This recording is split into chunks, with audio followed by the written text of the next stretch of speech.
Hello दोस्तों, आप सभी का स्वागत है आपका अपना YouTube channel now no doubt में। प्यारे दोस्तों, आज की इस वीडियो में मैं आप लोगों को आंसर की कराने जा रहा हूं बीपीएससी, जो तीसरा बीपीएससी का 2024 का आंसर की कराने जा रहा हूं आपको। जीएस तथा सोशल साइंस का हिस्ट्री, पॉलिटी और लैंग्वेज पेपर में आपका इंग्लिश, हिंदी में कराऊंगा। ठीक है, तो वीडियो के अंत तक बने रहें और अगर आप चैनल पर नए हैं तो मेरा चैनल को सब्सक्राइब करें ताकि इसी प्रकार का हेल्पफुल वीडियो आपके सामने मैं लाता रहूं और आप उससे लाभ उठाते रहें। तो चलिए मैं हिस्ट्री से चालू करूंगा। सबसे पहले क्वेश्चन हिस्ट्री का है आपके सामने में। इटली में पुनर्जागरण किस भाषा एवं साहित्य में रुचि जागृत किया? तो option number A is the correct answer, Latin एवं ग्रीक। ऑप्शन नंबर ए सही जवाब हो जाएगा इसका। उसके बाद चलते हैं अगला क्वेश्चन की तरफ। तो क्वेश्चन नंबर 2 आपके सामने क्या दिया है? 17वीं एवं 18वीं शताब्दी के फ्रांस की सामाजिक संरचना विभक्ति थी। ठीक है, तो option number A is the correct answer. 3 state में था। ठीक है, 3 स्टेट में नहीं, 3 स्टेट में था। Option number A is the correct answer. सही है। तो गड़बड़ हाल। नेक्स्ट क्वेश्चन, क्वेश्चन नंबर 3 है। प्रथम विश्व युद्ध के पश्चात हस्ताक्षरित वार्से की संधि ने जर्मनी को तबाह कर दिया। क्योंकि उसका क्यों तबाह कर दिया था जर्मनी को, वो कारण पूछा जा रहा है आपसे। तो ये जर्मनी ने उपनिवेश खो दिए। ऑप्शन नंबर बी में दिया क्षतिपूर्ति की राशि अत्यधिक थी। उसके बाद ऑप्शन नंबर सी है इसे असैन्यकरण कर दिया गया। उसके बाद ऑप्शन नंबर डी है उपर्युक्त में से एक से अधिक। तो ऑप्शन नंबर डी इसका सही जवाब हो जाएगा, उपर्युक्त में से एक से अधिक हो जाएगा। ठीक है, चलिए क्वेश्चन नंबर 4 की तरफ बढ़ते हैं। आपके स्क्रीन में शो कर रहा होगा। क्वेश्चन नंबर 4 है, इनमें से कौन ब्रिटिश के विरुद्ध लड़ने वाला जनजातीय नायक नहीं था? ठीक है, तो ऑप्शन नंबर डी यहां पर सही जवाब हो जाएगा। इसमें जो है जनजातीय नायक नहीं था, तो तिलक मांझी भी नहीं और कन्हू मुर्मू, सी आर दास उपर्युक्त में से एक से अधिक इसका सही जवाब हो जाएगा, जो कि option number D is the correct answer. अगला क्वेश्चन, क्वेश्चन नंबर 5 है आपका। स्वतंत्रता, समान नियमों तथा असमान अवसरों के प्रारंभिक विचारों को फ्रांसीसी सामाजिक बदलाव में प्रस्तुत करने वाले व्यक्तियों का सही समूह है। ठीक है, तो ऑप्शन नंबर ए इसका सही जवाब हो जाएगा, John Locke, Jean Jacques Rousseau. ठीक है, तो option number A is the correct answer. अगला क्वेश्चन, क्वेश्चन नंबर 6 है। 18वीं सदी के फ्रांसीसी समाज की वर्ग व्यवस्था के संदर्भ में कौन सा युग्म सुमेलित है? तो यहां पर टाइड चर्च द्वारा वसूल किया जाने वाला कर, टाइल अप्रत्यक्ष रूप से राज्यों को अदा किया जाने वाला कर, लिरवे फ्रांस की मुद्रा, उपर्युक्त में से एक से अधिक। तो ये सभी के सभी हो जाएगा, जो कि option number D is the correct answer, उपर्युक्त में से एक से अधिक हो जाएगा इसका सही जवाब। चलिए क्वेश्चन नंबर 7 की तरफ बढ़ते हैं। क्वेश्चन नंबर 7 आप देख सकते हैं, किस वर्ष रूसी बोल्शेविक पार्टी को संविधान सभा में बहुमत ना मिलने पर, ठीक है, बहुमत ना मिलने पर असेंबली असेंबली ने यह तर्क देते हुए कि अनिश्चित परिस्थितियां से चुनी गई असेंबली के मुकाबले अखिल रूसी सोवियत कांग्रेस कहीं ज्यादा लोकतांत्रिक संस्था है। ठीक है, तो उनके प्रस्तावों को ठुकरा दिया। कब ठुकराया गया? तो 1917, जो कि option number A is the correct answer. ठीक है, साथ के बाद क्वेश्चन नंबर 8 की तरफ बढ़ते हैं। क्वेश्चन नंबर 8 अब देख पा रहे हैं। प्रसिद्ध क्रांतिकारी नेता चंद्रशेखर आजाद के अनुरोध पर किसने द फिलोसफी ऑफ बॉम्ब, ठीक है, बॉम्ब का दर्शन नामक पुस्तक लिखी थी? किताब किसने लिखा था? तो भागवती चरण वोहरा, जो कि option number B is the correct answer. ठीक है, अब क्वेश्चन नंबर 9 है आपके सामने में कि कामाटा कामागाटा मारू क्या था? तो ये एक जहाज था। Option number A is the correct answer, एक जहाज था। ठीक है, अब क्वेश्चन नंबर 10 है आपके सामने में। क्वेश्चन नंबर 10 में क्या पूछा? कौन सा वर्ष और स्थान अखिल भारतीय राष्ट्रीय कांग्रेस कमेटी की बैठक को दर्शाता है, जहां संसदीय बोर्ड के गठन का फैसला लिया गया था? तो ये इन सब जगह पटना में 1934, 1920 नागपुर में 1925 कानपुर, और उपर्युक्त में से एक से अधिक है या उपर्युक्त में से कोई नहीं है। तो इसमें से कोई जवाब सही नहीं है, जो कि option number E is the correct answer. ठीक है, अगला क्वेश्चन, क्वेश्चन नंबर 11 है आपके सामने। आत्मसम्मान आंदोलन के पुरोधा कौन थे? तो option number C is the correct answer, E V. Ramaswamy Naicker. अगला क्वेश्चन है, जर्मनी में नाजी यूथ लीग का गठन कब किया गया था? तो 1922 को। Option number B is the correct answer. Question number 13 आपके सामने में देख पा रहे होंगे कि किसने फांसीवाद से प्रभावित होकर प्रथम विश्व युद्ध के बाद इंग्लैंड की संसद तथा यहूदियों के विरुद्ध प्रचार किया और काली कुर्ती वाले एक दल का गठन किया? तो ऑप्शन नंबर बी सही जवाब हो जाएगा, ओसवाल्ड मोजले। क्वेश्चन नंबर आपके सामने है 14। फ्रांस के इतिहास में प्रथम बार एक सोशलिस्ट नेता लियो ब्लूम को प्रधानमंत्री बनने का सौभाग्य प्राप्त हुआ, किंतु जल्दी ही उन्हें त्याग पत्र देना पड़ा। क्यों? उसको क्यों जल्दी ही प्रधानमंत्री बनने के बाद त्याग पत्र देना पड़ा, रिजाइन करना पड़ा? तो ऑप्शन नंबर ए सही जवाब हो जाएगा, देश की बिगड़ती हुई आर्थिक स्थिति के कारण उसको त्याग पत्र देना पड़ा था। नेक्स्ट क्वेश्चन आपके सामने में है, क्वेश्चन नंबर 15। जर्मनी के एकीकरण के बाद बिस्मार्क ने रक्त एवं लौह की नीति का परित्याग कर कौन सी नीति अपनाई थी? तो option number B is the correct answer, शांति एवं निर्माण की नीति अपनाई थी। नेक्स्ट क्वेश्चन आपके सामने, क्वेश्चन नंबर 17। 1815 के बाद 16 है। ठीक है, क्वेश्चन नंबर 16 है, 1904 ईस्वी में हुए हार्दिक समझौता में कौन सा देश शामिल था? तो इटली भी, फ्रांस, इंग्लैंड सभी देश शामिल था। तो option number D is the correct answer. Next question है 1815 ईस्वी वियना संधि के दौरान कौन सा देश शामिल नहीं था? तो वियना संधि जो हुआ था वो उसमें कौन सा देश शामिल नहीं था? ऑस्ट्रिया में हुआ था यह संधि, उसकी राजधानी वियना। ठीक है, तो option number B is the correct answer, Poland.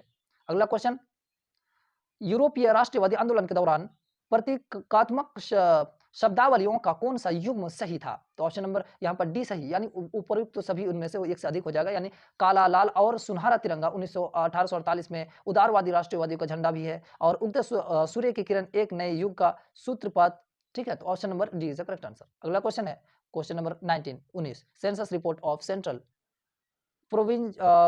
Provinces पुस्तक के लेखक कौन है? ठीक, तो सुमित गुहा, रंजीत गुहा, रामचंद्र गुहा। ठीक है, तो इसमें option number D is the correct answer, उपयुक्त में एक से अधिक। ठीक है, एक से अधिक लोगों ने इसको मिलकर लिखा था। अगला क्वेश्चन क्वेश्चन नंबर 20 है, निम्नलिखित में से कौन सा कथन सत्य है? तो इसमें कौन सा कथन सत्य है? तो ये जितने कथन दिया गया है ये सब के सब 18वीं सदी तक महीना कपड़े के जो महीन कपड़े के अंतर्राष्ट्रीय बाजार पर भारत का दबदबा था, ये बिल्कुल बात सही है। अमेरिका गृह युद्ध के फलस्वरूप भारत के कपास निर्यात में कमी आई, ये भी सही है। ठीक है, उसी तरह से फ्लाइंग शटल के आने से हथकरघा कामगारों की उत्पादकता में सुधार हुआ। तो ऑप्शन नंबर डी सही जवाब इसका हो जाएगा, उपयुक्त में एक से अधिक। नाउ नेक्स्ट क्वेश्चन है आपके सामने में, 1873 में रचित पुस्तक गुलामगिरी किस धारणा को निष्प्रभावी करती है? तो option number B is the correct answer, धार्मिक असमानता। नेक्स्ट क्वेश्चन क्वेश्चन नंबर 22 है आपके सामने में, स्टालिनग्राद की लड़ाई किसके मध्य हुई थी? तो Romania France, Bulgaria Germany, Romania Bulgaria, या उपयुक्त एक से अधिक। तो option number D is the correct answer, उपयुक्त एक से अधिक होगा। नेक्स्ट क्वेश्चन क्वेश्चन नंबर 23 है, बेला चमेली क्रांति का संबंध निम्नलिखित में से किस देश से है? तो चीन, मिस्र, हांगकांग, उपयुक्त में से एक से अधिक या इनमें से कोई नहीं। तो उपयुक्त में से कोई नहीं, जो कि option number E is the correct answer. अगला क्वेश्चन क्वेश्चन नंबर 24 रोम चलो का नारा किसने दिया था? तो मुसोलिनी ने दिया था, जो कि option number B is correct answer. Next question है आपके सामने, संयुक्त राष्ट्र संघ के संस्थापक सदस्य देशों की संख्या कितनी थी? तो 51 थी। नेक्स्ट क्वेश्चन है आपके सामने में क्वेश्चन नंबर 26 है, हिंदुस्तान स्टैंडर्ड किसका समाचार पत्र है? तो ये किसका समाचार पत्र था? सचिदानंद सिन्हा का। नेक्स्ट क्वेश्चन है क्वेश्चन नंबर 27 है, रूस में नई आर्थिक नीति लागू करने का श्रेय किसे दिया जाता है? किसको क्रेडिट दिया जाता है इसका? तो option number C is the correct answer, Lenin को इसका क्रेडिट दिया जाता है। अगला क्वेश्चन है क्वेश्चन नंबर 28 है, वैश्वीकरण के संदर्भ में कौन सा सही है? कौन सा बात इसमें सही है? मुक्त व्यापार, निजीकरण, आर्थिक सुधार, या उपयुक्त में से एक से अधिक। तो ये सब के सब बातें इसके संदर्भ में सही है। तो option number D is the correct answer. Question number 28 है, किस घटना से यह सिद्धांत निष्प्रभावी हो गया कि आपकी पूर्ति अपनी मांग स्वयं पैदा कर लेती है? तो option number A is the correct answer, 1929 की विश्व आर्थिक महामंदी।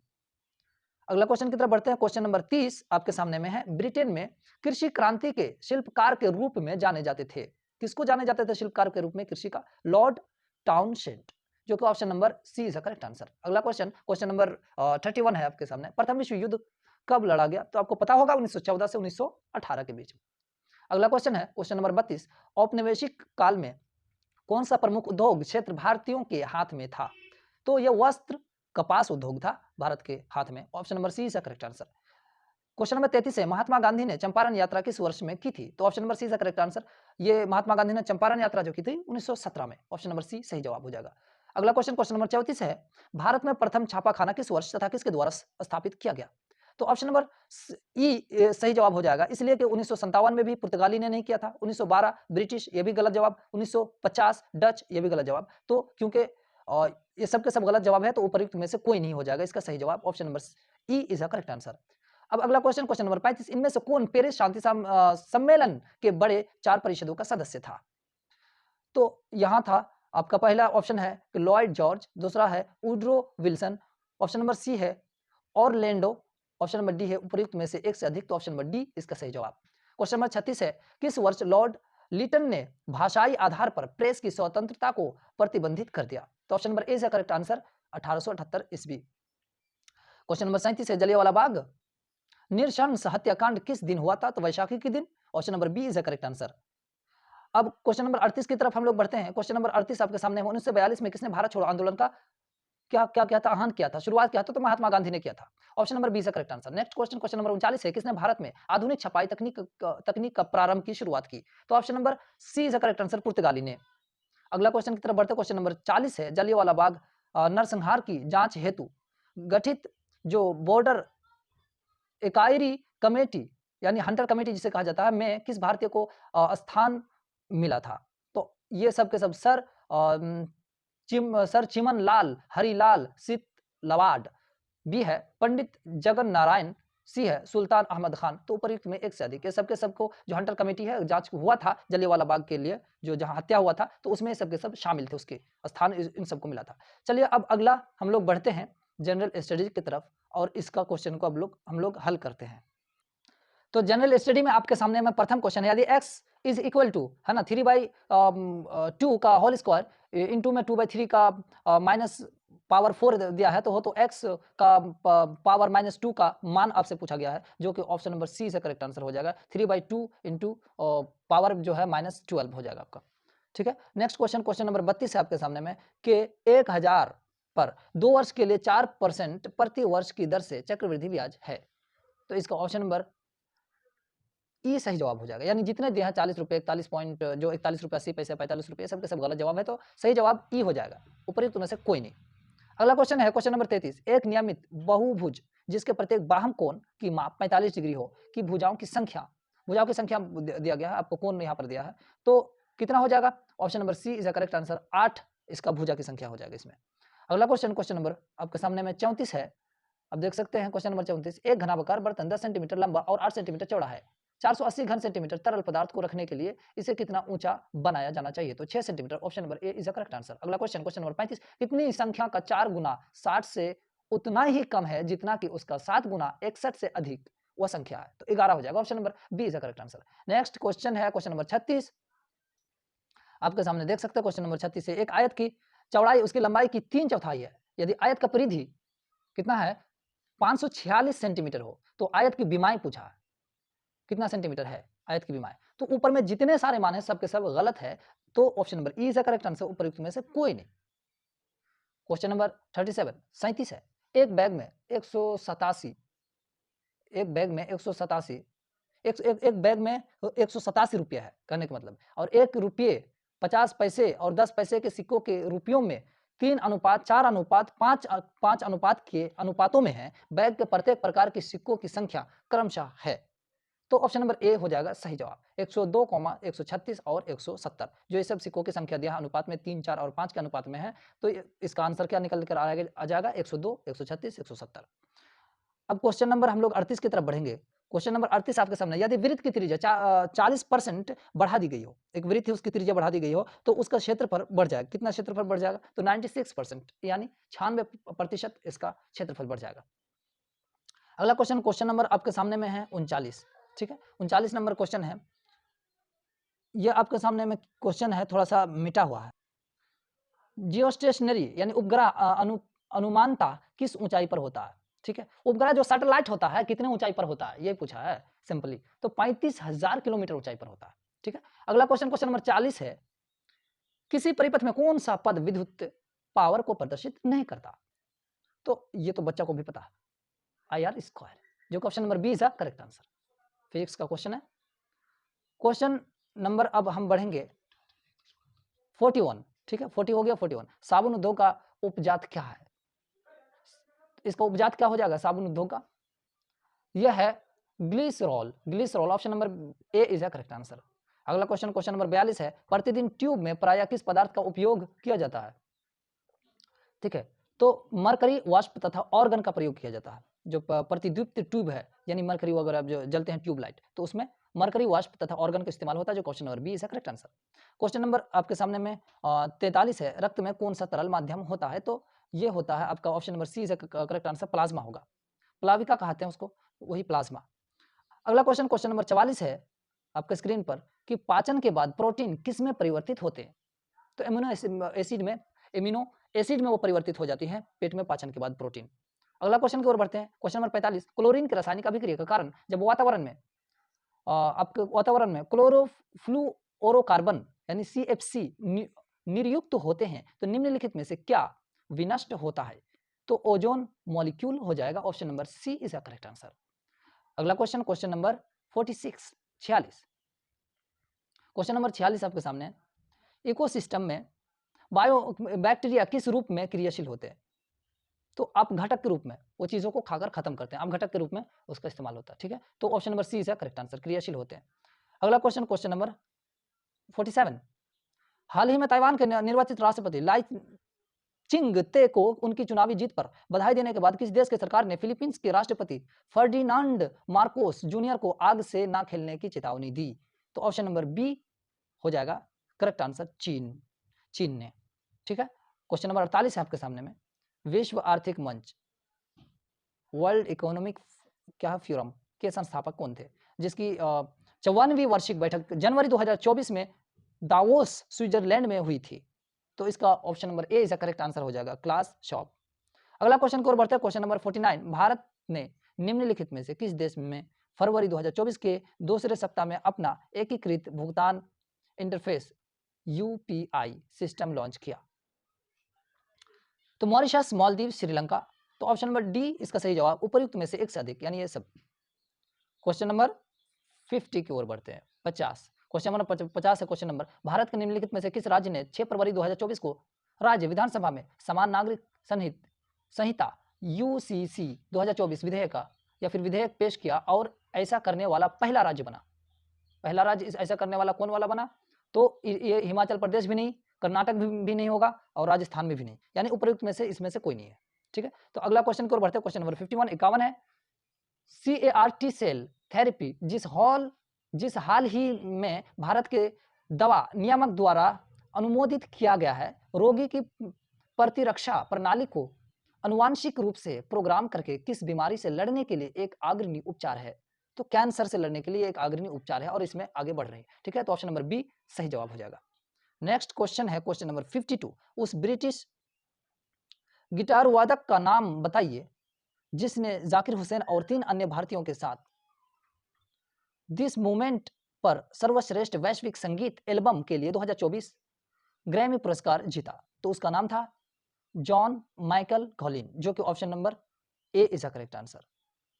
क्वेश्चन नंबर 52 है आपके सामने, बिहार सरकार द्वारा निम्नलिखित में से किसके लाभ के लिए मिशन दक्ष शुरू किया गया? तो ऑप्शन नंबर सी सही जवाब हो जाएगा, शैक्षणिक रूप से कमजोर बच्चे के लिए।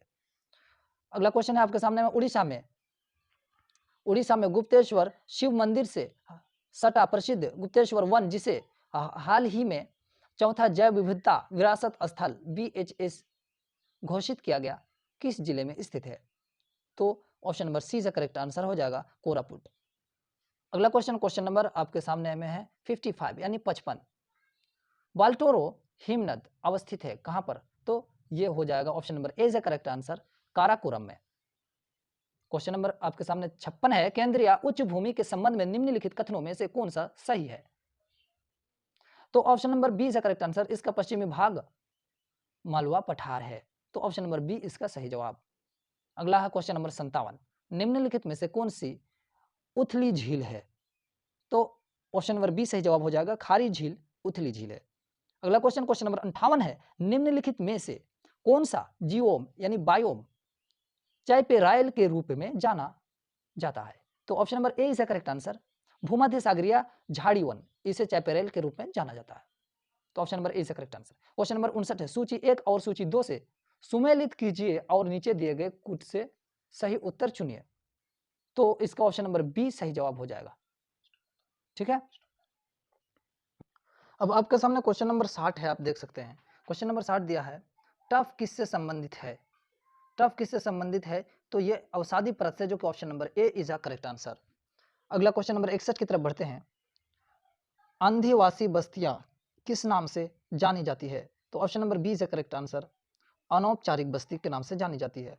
ऑप्शन नंबर बी सही जवाब हो जाएगा। अगला क्वेश्चन है, मरुदभिद निम्नलिखित में से किस वन में पाए जाते हैं? तो मरुस्थलीय वन, ऑप्शन नंबर बी सही जवाब हो जाएगा। क्वेश्चन नंबर 63 है आपके सामने में, 1857 के विद्रोह के मध्य नाना साहेब ने अपने आप को मुगल सम्राट का क्या घोषित किया? तो पेशवा घोषित किया, जो कि ऑप्शन नंबर सी सही जवाब हो जाएगा। अब क्वेश्चन नंबर आपके सामने में 64 है, किसने या किन्होंने गलती से लेफ्टिनेंट की हत्या कर दी थी? लेफ्टिनेंट यर्स की हत्या कर दी थी? दामोदर एवं बालकृष्ण ने की थी? ऑप्शन नंबर बी सही जवाब हो जाएगा। अगला क्वेश्चन, क्वेश्चन नंबर 65 है, किस मुस्लिम स्वतंत्रता सेनानी को भाईचारा एवं एकता दर्शाने हेतु गोल्डन टेम्पल की चाबियां सौंपी गई थी? तो ऑप्शन नंबर सी सही जवाब हो जाएगा, सैफुद्दीन किचलू को। ठीक है, गोल्डन टेम्पल की चाबियां सौंपी गई थी इसको। अगला क्वेश्चन, क्वेश्चन नंबर आपके सामने में है 66, 66 है, 21 अक्टूबर 1943 को किस स्थान पर एससी बोस ने स्वतंत्र भारत की अंतिम सरकार का गठन किया था? तो option number C is the correct answer, Singapore, Singapore में गठन किया था। अगला क्वेश्चन, क्वेश्चन नंबर है 67, 67 है, 1930 में बिहार क्षेत्र की राजस्व वसूली में धरना प्रदर्शन के कारण कितनी कमी हुई? तो option number A is the correct answer, 10 lakh. अगला क्वेश्चन है क्वेश्चन नंबर 68, दक्षिण अफ्रीका में महात्मा गांधी किस स्थान से कार्यकर्ताओं के मार्च यात्रा का नेतृत्व कर रहे थे? तो option number E is the correct answer. जो ऊपर जितना दिया option number A B C D वो सब के सब गलत है, तो उपयुक्त में से कोई नहीं। अगला क्वेश्चन की ओर बढ़ते हैं, क्वेश्चन नंबर 69 है आपके सामने में, यानी 69 है, 1859 के भारतीय उत, उत प्रवास अधिनियम ने निर्धारित किया था, 1959 के भारतीय, ठीक है, उत्प्रवास अधिनियम ने निर्धारित किया था कि क्या निर्धारित किया था? तो ये बागान श्रमिकों को बिना अनुमति के चाय बागान छोड़ने की अनुमति नहीं थी। ठीक है, ये अधिनियम निर्धारित किया था, तो ऑप्शन नंबर बी सही जवाब हो जाएगा। नाउ क्वेश्चन नंबर है 70 की देहरादून में इंपीरियल जो फॉरेस्ट रिसर्च इंस्टीट्यूट की स्थापना किस वर्ष की गई थी? तो ऑप्शन नंबर सी इसका सही जवाब हो जाएगा, ऑप्शन नंबर सी इसका करेक्ट। तो चलिए दोस्तों आगे आप बढ़ते हैं। आगे आपका पॉलिटी का क्वेश्चन है, क्वेश्चन दिया है, ठीक है, 30 से क्वेश्चन पॉलिटी का चालू हुआ है, ठीक है, पॉलिटिकल साइंस। क्वेश्चन नंबर 30 है, निम्नलिखित में से किस देश को लोकतंत्र की बुनियादी चुनौती का सामना करना पड़ रहा है? तो नेपाल, श्रीलंका, पाकिस्तान, उपर्युक्त में से एक से अधिक। तो option number D is the correct answer, उपर्युक्त में से एक से अधिक सही जवाब हो जाएगा। नेक्स्ट क्वेश्चन की तरफ बढ़ते हैं, क्वेश्चन नंबर 31 है पॉलिटी का, निम्नलिखित में से किस देश में लोकतंत्र का गहरापन अब एक चुनौती नहीं है? तो ऑप्शन नंबर डी इसमें भी सही जवाब हो जाएगा, ब्रिटेन, बेल्जियम, फ्रांस। ठीक है, तो उपयुक्त में से एक से अधिक हो जाएगी, जो कि option number D is the correct answer. अगला क्वेश्चन की ओर बढ़ते हैं, क्वेश्चन नंबर 32, निम्नलिखित में से कौन सा भारत में लोकतंत्र के समक्ष एक चुनौती है? तो वैचारिक ध्रुवीकरण या आर्थिक ध्रुवीकरण या क्षेत्रीय ध्रुवीकरण या उपर्युक्त में से एक से अधिक। तो ऑप्शन नंबर डी इसमें भी सही जवाब हो जाएगा, उपर्युक्त में से एक से अधिक। अगला नेक्स्ट क्वेश्चन की तरफ बढ़ते हैं, क्वेश्चन नंबर 33 है, किस प्रकार की राज्य व्यवस्था का लोकतांत्रिक केंद्रवाद एक विशेषता है? तो option number A is the correct answer, साम्यवादी। नेक्स्ट क्वेश्चन, क्वेश्चन नंबर 34 है आपके सामने में, इनमें से कौन श्रीलंका के एक लोकतांत्रिक नेता नहीं थे? तो ऑप्शन नंबर यहाँ पर ई इज द करेक्ट आंसर, ऊपर में से कोई नहीं, यानी ऊपर में ए बी सी डी जितने भी ऑप्शन दिया है उनमें से कोई लोकतांत्रिक नेता नहीं थे। नेक्स्ट क्वेश्चन की ओर बढ़ते हैं, क्वेश्चन नंबर 35 है, किसने यह तर्क दिया कि लोकतंत्र, पूंजीवाद और उदारवादी सभी एक ही चीज के वैकल्पिक नाम है? तो ऑप्शन नंबर यहाँ पर C is a correct answer, Ram से Mayur is a correct answer. Next question की ओर बढ़ते हैं, क्वेश्चन नंबर 36, 36 से, निम्नलिखित में से कौन सी संसदीय लोकतंत्र की एक बुनियादी विशेषता नहीं है? ठीक है, तो ये क्वेश्चन आप देख सकते हैं, क्वेश्चन नंबर ये है 36, तो शक्ति का पृथक्करण, स्वतंत्र न्यायपालिका या स्वतंत्र निष्पक्ष चुनाव या उपर्युक्त में से एक से अधिक या कोई नहीं। ठीक है, तो option number E is the correct answer, इनमें से कोई नहीं है।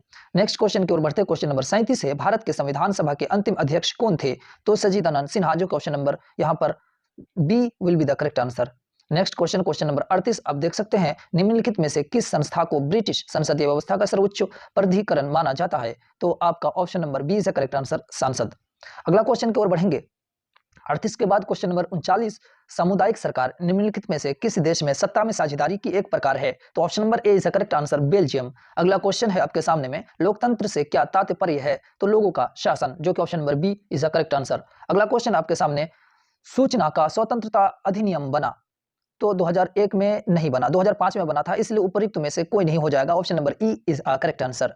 नेक्स्ट क्वेश्चन आप देख सकते हैं, संघीय सूची के अंतर्गत शामिल है, क्या संघीय सूची के अंतर्गत शामिल है? तो कृषि, संचार, रक्षा, तो उपयुक्त में से एक से अधिक हो जाएगा, ऑप्शन नंबर डी सही जवाब। नेक्स्ट क्वेश्चन आपके सामने है, निम्नलिखित में से कौन सा राज्य सन 1949 में भारतीय संघ के सम्मिलित हुआ? ठीक है, भारतीय संघ में सम्मिलित हुआ था कौन सा राज्य? तो ऊपर में मणिपुर, असम, आंध्र प्रदेश, ये सब जो राज्य दिया गया है, तो इनमें से कोई नहीं हो जाएगा, जो कि option number E is a correct answer. Next question की ओर बढ़ते, क्वेश्चन नंबर 8 है, इसके हिसाब से संसद का कार्य है, विधि निर्माण हो जाएगा। Option number A is a correct answer. Next question की ओर बढ़ते, क्वेश्चन नंबर 9 है संज्ञा सूची के अंतर्गत शामिल है, तो ये सब के सब संज्ञा सूची के अंतर्गत शामिल हो है। ठीक है, नेक्स्ट क्वेश्चन की ओर बढ़ते हैं। स्थानीय शासन को किस वर्ष संवैधानिक दर्जा प्रदान किया गया? तो 1992, जो कि option number C is a correct answer. Next question की ओर बढ़ते हैं। 10 के बाद क्वेश्चन नंबर 11, क्वेश्चन नंबर 11 है निम्नलिखित में से किस देश में संसदीय लोकतांत्रिक शासन व्यवस्था नहीं है? तो ब्रिटेन, इटली, बेल्जियम, उपयुक्त में से एक से अधिक या उपयुक्त में से कोई नहीं? तो option number E is a correct answer.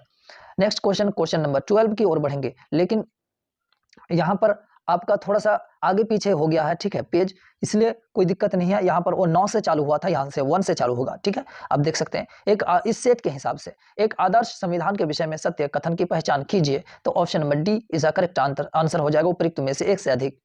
Next question की ओर बढ़ते हैं। क्वेश्चन नंबर 2, जो कि शुरू किया गया है, भारत का निर्वाचन आयोग है। ठीक है, इसका जो है पीडीएफ बनाने में थोड़ा सा आगे पीछे हो गया है, आप मैनेज कर लेंगे। भारत का निर्वाचन आयोग है, तो ये एक अस्थायी संवैधानिक निकाय, option number B is a correct answer. Next question, question number 3 है एक साधारण विधेयक को प्रस्तावित किया जा सकता है तो संसद के किसी भी सदन में? Option number C is a correct answer. अगला क्वेश्चन, क्वेश्चन नंबर 4, आप देख सकते हैं कि धन विधेयक को प्रस्तावित किया जा सकता है केवल लोकसभा में, जो कि ऑप्शन नंबर ए सही जवाब हो जाएगा। अगला क्वेश्चन की ओर बढ़ते हैं। निम्नलिखित में से कौन सा कथन सत्य है? तो इनमें से जो ऑप्शन नंबर सी है वो सही जवाब हो जाएगा। संघवाद सरकार की ऐसा एक प्रणाली है जिसमें शक्ति का विभाजन केंद्रीय सत्ता व विभिन्न घटक इकाइयों के बीच होता है, यह कथन सत्य है। नेक्स्ट क्वेश्चन की ओर बढ़ेंगे, क्वेश्चन नंबर 24, क्योंकि उससे पहले 23 तक उधर हो चुका था, आगे पीछे हो गया पेज, आप मैनेज कर लेंगे। निम्नलिखित में से किस देश में शीर्ष स्तर सत्ता के साझेदारी की सबसे सबल शक्ति व्यवस्था विद्यमान है? तो कनाडा में, जो कि option number A is a correct answer. Next question की ओर बढ़ेंगे। क्वेश्चन नंबर 25, निम्नलिखित में से किस देश में लोकतंत्र की पुनर्स्थापना के लिए कभी कोई जन आंदोलन नहीं हुआ? जो कि option number B is a correct answer, Afghanistan. Next question, question number 26, निम्नलिखित में से किस देश में फेडकोर नामक एक लोकहित समूह सक्रिय है? तो ये बोलीविया में, जो कि option number C is a correct answer. 27 number question है लोकतंत्र की उपलब्धियां क्या है? तो निर्वाचित सरकार, लोक कल्याण, लोकतांत्रिक सरकार, उपयुक्त में से एक से अधिक, तो ऑप्शन नंबर डी ही सही जवाब, उपयुक्त में से एक से अधिक, ये सब के सब हो जाएगा। नेक्स्ट क्वेश्चन है क्वेश्चन नंबर 28, निम्नलिखित में से किस देश के अतिरिक्त संसार में हर जगह तानाशाही के स्थान पर लोकतंत्र को पसंद किया जाता है? तो श्रीलंका, बांग्लादेश, पाकिस्तान, या इनमें से कोई नहीं? तो इनमें या एक से अधिक या इनमें से कोई नहीं, तो ऑप्शन नंबर ई सही जवाब, इनमें से कोई नहीं होगा। नेक्स्ट क्वेश्चन की ओर बढ़ते हैं। निम्नलिखित में से कौन सा लोकतंत्र का एक आर्थिक फल नहीं है? तो इनमें से कोई नहीं है। ठीक है, ऑप्शन नंबर ई सही जवाब, यानी सार्वभौमिक व्यवस्था, देखभाल, सबके लिए शिक्षा, सार्वभौमिक वयस्क मताधिकार, उपयुक्त में से एक से अधिक, ये सब के सब नहीं होगा, इसलिए ऑप्शन नंबर ई सही जवाब। नेक्स्ट क्वेश्चन की ओर हम लोग बढ़ेंगे। क्वेश्चन नंबर यहाँ पर 18, आगे पीछे हो गया पेज, अब देख लेंगे। निम्नलिखित में से कौन सी संसदीय लोकतंत्र की एक आवश्यक संस्था नहीं है? तो योजना आयोग, जो कि option number C is a correct answer. Next question, question number 19, लोगों को लोकतांत्रिक अधिकार क्यों चाहिए? क्यों चाहिए? सरकार की ज्यादतियों से रक्षा के लिए, अधिकतम सीमा तक अपने व्यक्तित्व के विकास के लिए, लोकतांत्रिक परिवेश में जीवन का आनंद लेने के लिए, या उपयुक्त में से एक से अधिक? तो ऑप्शन नंबर डी सही जवाब हो जाएगा, उपयुक्त में एक से अधिक। नेक्स्ट क्वेश्चन, क्वेश्चन नंबर 20 है किसी देश में लोकतांत्रिक अधिकारों का बुनियादी लक्षण निम्नलिखित में से कौन सा है? संवैधानिक गारंटी, सार्वभौमिक उपलब्धता, न्यायिक संरक्षण, या इनमें से एक से अधिक है, या इनमें से कोई नहीं है? तो ऑप्शन नंबर डी ये सब के सब हो जाएंगे, उपयुक्त में से एक से अधिक। नाउ आगे बढ़ेंगे क्वेश्चन नंबर 21 की तरफ, जो कि आपके सामने है। भारत के लोगों के लिए निम्नलिखित में से कौन सा एक लोकतांत्रिक अधिकार है? तो एक लोकतांत्रिक अधिकार होगा, option number C is the correct answer, एक निर्वाचित सरकार पाने का अधिकार। नेक्स्ट क्वेश्चन की ओर बढ़ेंगे। क्वेश्चन नंबर 22 है निम्नलिखित में से किस देश में सत्ता की साझेदारी की प्रथा नहीं है? तो उत्तर कोरिया, जो कि ऑप्शन नंबर बी सही जवाब हो जाएगा। नेक्स्ट क्वेश्चन, क्वेश्चन नंबर 23, इससे पहले 24 से करवाए हैं हम। बेल्जियम में बहुसंख्यक लोगों द्वारा निम्नलिखित में से कौन सी भाषा बोली जाती है? तो डच, जो कि ऑप्शन नंबर सी सही जवाब हो जाएगा। नेक्स्ट क्वेश्चन की ओर बढ़ेंगे। क्वेश्चन नंबर 12 आगे पीछे हो गया। निम्नलिखित में से कौन सा एक लोकतांत्रिक व्यवस्था का धर्म संकट है? तो ये सब के सब हो जाएगा, यानी बहुमत का शासन अथवा व्यक्तिगत अधिकार, उसी तरह से सीमित शासन अथवा लोकप्रिय प्रभुसत्ता, और आगे देख सकते हैं निजी संपत्ति अथवा सामाजिक स्वामित्व। तो उपयुक्त में से एक से अधिक is correct answer, option number D सही जवाब। नेक्स्ट क्वेश्चन, क्वेश्चन नंबर 13 आगे देख सकते हैं। लोकतंत्र की अवधारणा में इतनी अधिक अस्पष्टता के लिए किसको मूल कारण माना जाता है? तो प्राचीन वंशावली, या विवादित उद्भव, या सार्वभौमिक श्लाघा, या उपयुक्त में से एक से अधिक, या उपयुक्त में से कोई नहीं? तो option number D is correct answer, उपयुक्त में से एक से अधिक। अब क्वेश्चन नंबर 14 की ओर हम लोग बढ़ेंगे। क्वेश्चन नंबर 14 दिया है यहाँ पर समसामयिक काल में किस देश को लोकतंत्र की जननी माना जाता है? तो भारत को। Option number A is the correct answer. Next question देख सकते हैं, क्वेश्चन नंबर 15 है, इनमें से किसने स्वतंत्रता की लोकतंत्र से रक्षा करने की आवश्यकता महसूस की? तो option number C is the correct answer, J S. Mill. Option number C सही जवाब। नेक्स्ट क्वेश्चन, हमें लोकतंत्र की क्यों आवश्यकता है? स्वतंत्रता के लिए, कल्याण के लिए, विकास के लिए, उपयुक्त में से एक से अधिक। बिल्कुल ऑप्शन नंबर डी सही जवाब हो जाएगा। Next question, question number 17, Bharat के प्रमुख मुख्य चुनाव आयुक्त कौन थे? तो सुकुमार सेन, जो कि option number A is the correct answer. अगला क्वेश्चन की ओर बढ़ेंगे। क्वेश्चन यहाँ से चालू होता है आपका इंग्लिश लैंग्वेज का। तो इंग्लिश लैंग्वेज में आप देख सकते हैं, विच of the following is a coordinating conjunction? तो आपका ऑप्शन नंबर बी हाउएवर, जो कोऑर्डिनेटिंग कंजंक्शन है, बी सही जवाब हो जाएगा। नेक्स्ट क्वेश्चन देख सकते हैं, find out the correct possessive pronoun. तो इसमें से कौन सा पॉसेसिव प्रोनाउन है? तो आप देख सकते हैं पॉसेसिव प्रोनाउन है, तो यहाँ पर आपका option number B there correct answer हो जाएगा। नेक्स्ट क्वेश्चन, क्वेश्चन नंबर 3 है इंग्लिश पेपर का, which of the following sentences contains gerund? तो ऑप्शन नंबर बी सही जवाब हो जाएगा, walking is a good exercise. ठीक है, walking gerund form. Next question की ओर बढ़ते हैं, choose the sentence with the correct use of parallel structure. Parallel structure से कौन सा सेंटेंस यहाँ पर है, अब देख सकते हैं। तो option number B is the correct answer, they like riding, walking and playing tennis. Next question, question number 5 है इंग्लिश का, which of the following sentences is correct in terms of subject verb agreement? तो option number C is the correct answer, neither of the girls is going to the party. Next question की ओर बढ़ेंगे। Question number 6 है English का, which of the following is a complex sentences? तो option number A is the correct answer. Next question, आप देख सकते हैं, choose the sentence with the correct use of the superlative degree. Superlative degree वाला sentence यहाँ देख सकते हैं, see the Sahara desert is the hottest place on earth. Next question की ओर बढ़ेंगे। क्वेश्चन देख सकते हैं, क्वेश्चन नंबर 8 है, choose the sentence that correctly changes the direct speech into indirect speech. तो option number B is the correct answer, she said that she was going to the party. अगला बढ़ेंगे, यहाँ से Hindi language चालू है। सबसे पहले तो गद्यांश दिया है, गद्यांश को पढ़ लेंगे तो सब क्वेश्चन बिल्कुल आसानी से बन गया होगा। ठीक है, यहाँ पर दिया है, प्रस्तुत गद्यांश का उपयुक्त शीर्षक है, तो उपयुक्त में से एक से अधिक हो जाएगा, जीवन का सुनहरा समय लड़कपन, जीवन का बुरा समय लड़कपन, और माता पिता का संतान से प्रेम। नेक्स्ट क्वेश्चन की ओर बढ़ेंगे। गद्यांश में रेखांकित ऐसे लोगों का क्या अर्थ है? तो जो लोग अपने माता पिता को त्याग कर भूल जाते हैं उसका सेवा करना, दुख पहुंचाते हैं। ऑप्शन नंबर बी सही जवाब हो जाएगा।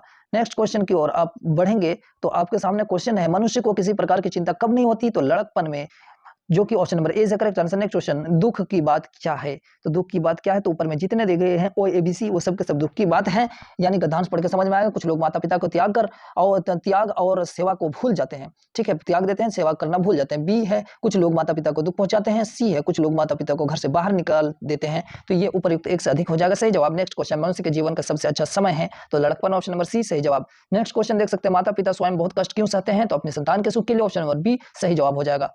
फिर यहाँ से गद्यांश पढ़ेंगे, गद्यांश पढ़ने के बाद आप ये सब क्वेश्चन कर लेंगे आसानी से। जापानी नवयुवक दूसरे देश में जाकर क्यों पढ़ते हैं? तो अपने देश के कल कारखाने खोलने के लिए, ऑप्शन नंबर ए सही जवाब हो जाएगा। नेक्स्ट क्वेश्चन आपके सामने, जापानी लोग सभी चीजें क्यों बनाते हैं? सभी चीजें क्यों बनाते हैं? तो उपयुक्त में से एक से अधिक हो जाएगा। ठीक है, ये लोग खूब साफ रहते हैं, लोग बहुत अच्छे होते हैं, है ना। नेक्स्ट क्वेश्चन की ओर बढ़ेंगे, या इसका सही जवाब आपका ऑप्शन नंबर सी होना चाहिए, लोग बड़े परिश्रमी होते हैं। ठीक है, नेक्स्ट क्वेश्चन की ओर बढ़ेंगे। क्वेश्चन नंबर आपका 17 है आपके सामने, जापानी लोगों की विशेषता क्या होती है? तो ये लोग बहुत परिश्रमी होते हैं, यानी मेहनती होते हैं। ऑप्शन नंबर बी सही जवाब। नेक्स्ट क्वेश्चन है, जापानी का घर एक सुंदर फुलवारी सा क्यों लगता है? तो खूब साफ रहने की आदत के कारण लगता है फुलवारी सा, ऑप्शन नंबर ए सही जवाब। अगला क्वेश्चन है, जापान हरा भरा क्यों रहता है? तो जापान की जलवायु बहुत ठंडी नहीं है, जो कि option number A is correct answer. अब गद्यांश पढ़ेंगे तो आपको समझ में आ जाएगा। द्वीप शब्द का अर्थ क्या है? तो स्थल का वो भाग जो चारों ओर जल से घिरा हुआ, option number B is the correct answer. Next question है क्वेश्चन नंबर 21, देशज शब्द है? तो उपयुक्त में से एक से अधिक हो जाएगा, लात भात खुरपी। नेक्स्ट क्वेश्चन की ओर बढ़ेंगे। क्वेश्चन नंबर 22 है, निम्नलिखित में से किस शब्द का प्रयोग सदा बहुवचन में होता है? तो ये सब के सब दर्शन, प्राण, आंसू, सबके सब बहुवचन के रूप में होता है। नेक्स्ट क्वेश्चन है, मिठास शब्द में कौन सा प्रत्यय है जो बाद में आता है? ठीक है, तो यहाँ पर देखते हैं सफिक्स आस है, आस, option number C is the correct answer. Next question की ओर बढ़ते हैं, मध्यम पुरुष सर्वनाम है? तो तू हो जाएगा मध्यम पुरुष। नेक्स्ट क्वेश्चन की ओर बढ़ते हैं, तत्सम शब्द है? तो ये पहिए, परिवहन, प्रभाव, उपयुक्त में से एक से अधिक is the correct answer. Next question, question number 26 की ओर बढ़ेंगे। 26 में दिया है, अध्यात्मक शब्द में कौन सा उपसर्ग है? यानी बाद में जो शब्द जुड़ा है तो अति हो जाएगा। ठीक है, पहले जो जुड़ा है उपसर्ग, प्रत्यय नहीं पूछा, उपसर्ग पूछा, option number C is the correct answer. Next question की ओर बढ़े, अकर्मक क्रिया है? तो पीटना अकर्मक क्रिया है, ऑप्शन नंबर सी सही जवाब हो जाएगा। राम ने रोटी खाई वाक्य में किस कारक के चिन्ह का प्रयोग हुआ है? तो option number C is the correct answer, कर्ता कारक। अगला क्वेश्चन की ओर बढ़ेंगे, गुणवाचक विशेषण है? तो गुणवाचक विशेषण है तो उपयुक्त में से कोई नहीं होगा। नेक्स्ट क्वेश्चन की ओर बढ़ते हैं, अवयव है? तो अवयव बुढ़ापा, option number C is the correct answer. Thank you so much दोस्तों वीडियो को अंत तक देखने के लिए। यदि आप मेरे चैनल पे नए हैं तो मेरे चैनल को सब्सक्राइब करें and press the bell icon, ताकि आने वाला वीडियो का नोटिफिकेशन आपको